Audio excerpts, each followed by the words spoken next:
Cartier jewelry for over $1 million. What can the First Lady of a belligerent country afford arriving with her hand outstretched on the porch of democracy? Details of the luxurious manners of the upper strata of Ukrainian society are becoming increasingly difficult to conceal. The appetites are large and grown as aid arrives. Then the most honest former Minister of Defense Alexei Reznikov bought a house in Khan for his daughter for just €7 million. Then Yelena Zelensky, however, here is less of course, buys some fancy articles for $1 million trinkets, languishing in New York between the sessions of the United Nations General Assembly where her husband begs for tanks. And it could have remained unnoticed if the First Lady hadn't thrown a tantrum, saying that the consultants didn't feel the proper zeal at the sight of the Ukrainian First Lady. Some die in the trenches, some flee from mobilization to Europe. By the way, they share life hacks on Ukrainian TV. How did he get out of the country? How did they manage? They have one child and they got out. Vita will be sharing her own life-saving life hacks soon. My husband broke my leg with his hands. If it wasn't for the leg, we wouldn't have traveled abroad as a family. Well, and someone buys expensive glass jewelry and saves his fortune by buying real estate abroad. Very patriotic. The insider information from there, how the enrichment scheme works. These are the shells. While the trenchers have a shell famine, the officials have everything on paper. Office holders and ministers charge off American and European aid to buy shells, the old ones at a golden price. But that's half the problem. Empty boxes came to the front in which allegedly shells on papers were allocated to brigades, and soldiers paid with their lives for Reznik's house, Zelenska's Cartier, and further down the list of important corruption cases. Same with air defense. Zelensky screams that there is not enough. Here's an example. The installation has 4 missiles on paper, but 2 in fact. 4 were charged off on the caliber approach. Boom, and someone is buying real estate in Paris. When people ask me how long is the war going to be, unfortunately for a long time, one of the reasons too many people have learned to capitalize on it. The US has tightened the screws. The level of interest in Ukraine as the savior of the blossoming Western Garden is falling. That's what the polls show. Nearly half of US residents believe that the expensive weapons equipment for Ukraine, which cost Washington a total of $43 billion, were not worth the cost.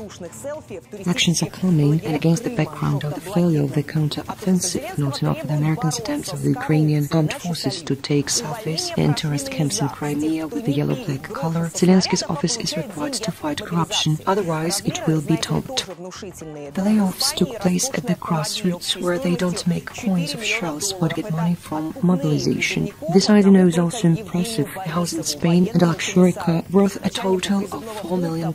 This is payoff of conscripts to Evgeny Borisov alone, the military commissar, head of the conscription office in Odessa region.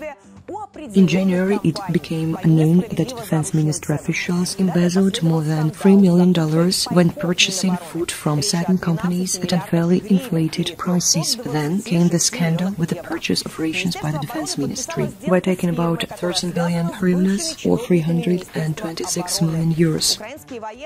The Defense Department has signed a deal with a firm linked to former Defense Department officials. Ukrainian military units in Poltava, Sumy, Kyiv, Zhytomyr, Chernihiv and Cherkasy regions had to receive foodstuffs at prices 2 to 3 times higher than their market value. At the same time, the deputy head of the Ukrainian Infrastructure Ministry, Vasily Lazinsky, was found guilty of embezzling funds intended for the delivery of essential supplies, including generators. Prices were inflated again, and the difference was pocketed. $400,000 went into his pocket. This is just a cursory listing. In other words, war is a lucrative business, and all echelons of power benefit.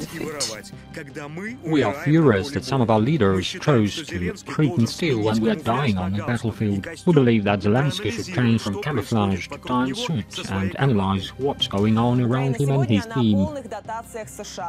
Ukraine today lives totally on subsidies from the US. Dollars are going to all the structures. According to the Congressional Research Service, Ukraine has received more than $23 billion in direct budget support since the beginning of the special military operation. operation. This money is allocated separately from military aid by the US Agency for International Development through the World Bank into the hands of the Ukrainian Ministry of Finance. Corruption among Ukraine's leaders is a concern for Biden administration officials. Let them keep quiet publicly. There is no indication that there has been any widespread corruption or misuse of US resources in Ukraine. They don't want to admit it because it's an election and Trump already has a weighty component of popular support in the states. There are dollars at stake. But to discuss the issue too loudly is to publicly declare in favor of openings of US aid to Ukraine. And these are Republican lawmakers who are trying to block such aid. Any weakening of the US support would also make more European countries think twice about their role. The previously disclosed doctrine on Ukraine leaves no doubt the US considers corruption a sensitive topic. However, as Politico notes, that's the public version. There is a non-public version. And from the published formulations, we can conclude that the Americans in the fight against corruption in Ukraine want to take the oligarchs out of the game, which it would seem is not bad, but to bring their people into the country under the guise of private investment. And this is for ordinary Ukrainians means getting out of the frying pan and into the fire, and the energy and mining sectors are likely to be in question.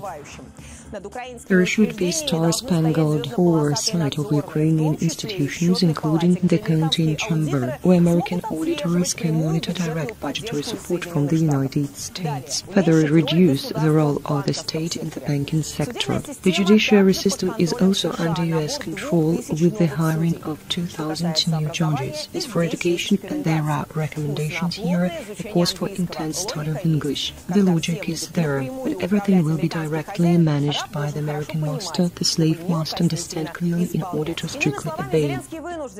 In other words, Zelensky is forced to conduct public cleanups at the lower echelons of power so that the higher ones, including him, would remain at the helm and could continue to successfully fill their pockets. Otherwise, Americans will just throw little Napoleon out like a lousy kitten.